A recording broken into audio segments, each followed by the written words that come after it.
Hey guys, इस video में हम जानेंगे डाउनस्ट्रीम डैम के बारे में जो कि ब्रह्मपुत्र में बिल्ड कर रहा है चाइना। सिंस ब्रह्मपुत्र अपने आप में बहुत इंपॉर्टेंट रिवर है इंडिया के लिए, so let's start our video. November 29 को द हिंदू में एक आर्टिकल पब्लिश हुआ था about China hydro power company plans first downstream dam on Brahmaputra. And ये जो आर्टिकल है नीचे वाली ऑन अक्टूबर 22 2016 की आर्टिकल है, we will consider interest of downstream countries. So इन दोनों आर्टिकल से आप समझ सकते हैं कि चाइना की एक लॉन्ग टर्म पॉलिसी रही है। ओवर द ईयर्स चाइना ने इस रीजन को कैप्चर करने की, इस रीजन को डोमिनेट करने की बात की है। ब्रह्मपुत्र रिवर अपने आप में एक बहुत इंपॉर्टेंट रिवर है, तो आइए इसके बारे में और जानते हैं। सो चाइना का जो ये प्लान है उसके अगेंस्ट इंडिया ने फिर से एक बार कंसर्न रेस किया है। तो देखते हैं ब्रह्मपुत्र रिवर को। तो ये है ब्रह्मपुत्र रिवर। ये जो मानसरोवर लेक है, मानसरोवर रीजन है जहाँ पे कैलाश रेंज है, ये वहाँ से राइज होती है। फिर ये तिब्बत की तरफ जाती है एंड देन ये फिर चाइना से होते हुए इंडिया में एंट्री करती है near Arunachal Pradesh. And then ये असम से होते हुए बांग्लादेश में एंट्री करती है। सो इसकी इम्पोर्टेंस आप देख सकते हो कि अगर यहाँ पे या इस रीजन में कहीं पे ये डैम बनता है तो वो ना सिर्फ इंडिया को अफेक्ट करेगा बल्कि बांग्लादेश को भी इक्वली अफेक्ट करेगा, क्योंकि इंडिया एंड बांग्लादेश दोनों डाउन स्ट्रीम रीजन पे आते हैं। इसके बारे में और जानते हैं उससे पहले ये प्रैक्टिस क्वेश्चन देख लो। Which of the following countries are a part of Mekong Ganga cooperation. Since river के बारे में बहुत ज़्यादा पूछा जाता है यूपीएससी में, इसलिए मैंने यहाँ पे मेकोंग गंगा कोऑपरेशन के बारे में एक क्वेश्चन डाला है। तो आपको बताना है कि कौन सी कंट्रीज इसका पार्ट है। India, Cambodia, Bangladesh, Laos, Vietnam, Thailand, Myanmar, China. आपके ऑप्शन है 1 2 3 5 7 8, 2 3 4 5 6 7, 1 3 4 5 6 7 8 या 1 2 4 5 6 7। एज यूजल इसका आंसर मैं वीडियो के एंड में प्रोवाइड करूंगी, तब तक के लिए वीडियो पॉज करके इसे कमेंट सेक्शन में अटेम्प्ट करो। Then about Brahmaputra, Brahmaputra river है क्या। हमने अभी ब्रह्मपुत्र रिवर का जो लोकेशन है वो ट्रेस किया। देखो अब ये देख लो कि ब्रह्मपुत्र रिवर को और भी नाम से जाना जाता है, for example Siang and Dihang.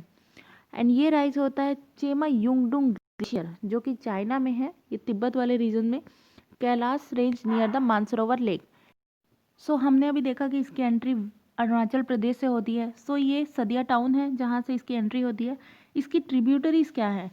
इसकी ट्रिब्यूटरीज है दिहंग, लोहित, सियांग। सियांग आपने देखा कि ये ब्रह्मपुत्र का एक और नाम है दिहंग। अब इन दोनों में कंफ्यूज मत होना, ये है दिहंग और ये है बूढ़ी दिहिंग। तो ये ऑप्शन में आता है तिस्ता, धनसरी, ये सब उसके ट्रिब्यूटरीज हैं। It is a perennial river जो कि पूरे सालों साल बहती है and it is flooded twice annually, 2 बार इसमें फ्लड आता है। इसीलिए ये इंडिया के लिए बहुत ज़्यादा इंपॉर्टेंट है, क्योंकि अगर यहाँ पे डैम बन जाता है तो इससे जो फ्लड और ये सब की जो कंसर्न्स है इंडिया के वो और ज़्यादा बढ़ जाते हैं। तो आप देख सकते हैं कि ये जो रिवर है ये अपने आप में बहुत ज़्यादा डायनेमिक है और इसमें frequent landslide and geological activities होते रहती है। सो ये है आपका नॉर्थ ईस्ट वाला रीजन जहाँ से ब्रह्मपुत्र एंट्री करती है। तो ब्रह्मपुत्र अरुणाचल प्रदेश के थ्रू यहाँ से कुछ एंट्री करती है ऊपर से, और यहाँ पे एक most important wild life sanctuary located है जिसे बोलते हैं दिबंग वाइल्ड लाइफ सेंचुरी। तो ये आप याद रख सकते हैं from exam point of view.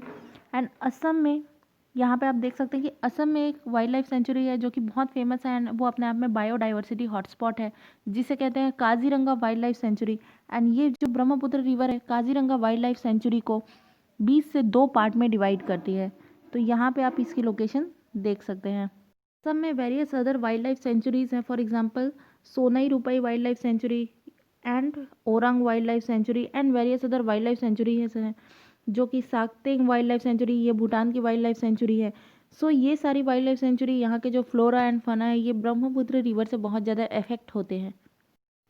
So actual में न्यूज़ क्या है, ये न्यूज़ हम अब जानते हैं कि ब्रह्मपुत्र रिवर को यालुंग सैंगपो भी बोलते हैं तिब्बत में।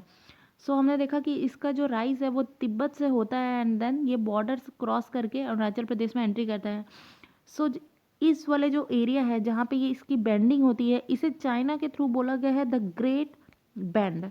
इसे चाइना के थ्रू द ग्रेट बैंड बोला गया है।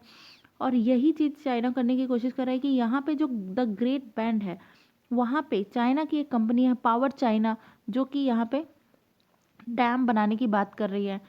तो ये डैम कोई अभी का नहीं है कि ये रिसेंटली अनाउंस हुआ और ये डैम तुरंत बना दिए।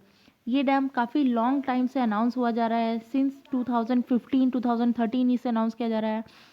लेकिन यहाँ पे प्रॉब्लम ये है कि एक तो इंडिया के कंसर्न है एंड बांग्लादेश के कंसर्न्स है। प्लस यहाँ पे फ्लड की प्रॉब्लम है, क्योंकि यहाँ पे 2 बार फ्लड आते हैं, एक तो मानसून के टाइम में और एक समर्स के टाइम पे जब ग्लेशियर मेल्ट होता है। तो यहाँ पे ये फ्लड की प्रॉब्लम है, इसलिए चाइना यहाँ पे logistically and for various other reason यहाँ पे डैम नहीं बना पा रहा है। सो इंडिया के कंसर्न्स क्या है? ये तो इंडिया के लिए बहुत अच्छी बात होना चाहिए, क्योंकि इंडिया में 2 बार फ्लड आती है, तो जब यहाँ पे डैम बन जाएगा तो वो फ्लड को रोकने का काम करेगी। फिर भी इंडिया इतना ज़्यादा कंसर्न क्यों है?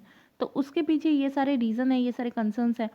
डिग्रेडेशन ऑफ एंटायर बेसिन, तो जो सिल्ट होता है, जब भी कोई रिवर फ्लो होती है, उसका जो नेचुरल सिल्ट होता है वो रिवर के थ्रू कैरिड होता है, और तो वो डैम को ब्लॉक कर देगा, तो it will lead to fall in quality of soil and agriculture productivity. वहाँ की जो एग्रीकल्चर प्रोडक्टिविटी है उस पर इम्पैक्ट होगा।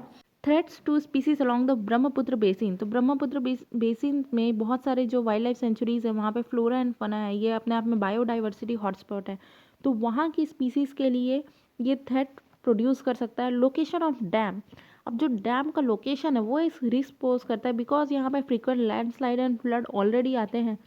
तो जब यहाँ पे डैम बन जाएगा तो लोगों को एक ये भी डर रहेगा कि फ्यूचर में वो डैम टूट ना जाए और उसके कारण बहुत ज़्यादा हार्म ना हो जाए, तो वहाँ के लाइवलीहुड, जो लोगों की लाइवलीहुड है, उस पर बहुत ज़्यादा इम्पैक्ट पड़ेगा। इसका क्या सॉल्यूशन होता है? तो जब से डोकलाम इशू हुआ है तब से इंडिया और चाइना ने जो ब्रह्मपुत्र रिवर है उसके बारे में इंफॉर्मेशन शेयर करना बंद कर दिया है। तो इसका एक सॉल्यूशन ये हो सकता है कि इंफॉर्मेशन शेयरिंग है वो फिर से स्टार्ट करें, और अगर डैम बनता है तो वो म्यूचुअली एग्रीड हो, दोनों ही कंट्रीज़ को प्रॉपर फ़ायदा पहुंचाए, और वो रेन कैप्चरिंग हो एंड उसमें traditional means of water capture का यूज़ हो, ताकि इकोलॉजिकल बैलेंस को रीस्टोर किया जा सके। तो ये जितने भी स्टेक होल्डर्स हैं, for example India, China and Bangladesh, ये तीनों के लिए बहुत ज़्यादा यूज़फुल होगा। अब इस प्रैक्टिस क्वेश्चन का आंसर देख लो। Mekong Ganga cooperation, since Ganga river and Mekong river जो बांग्लादेश से भी पास होती है, एंड मेकोंग रिवर चाइना का एक पार्ट है जो चाइना से निकलता है, बट चाइना और बांग्लादेश इसके पार्ट नहीं है। तो इसका आंसर हो गया 1, 2, 4, 5 and 6, 7, D only. So this is the end of our video. Thanks for listening.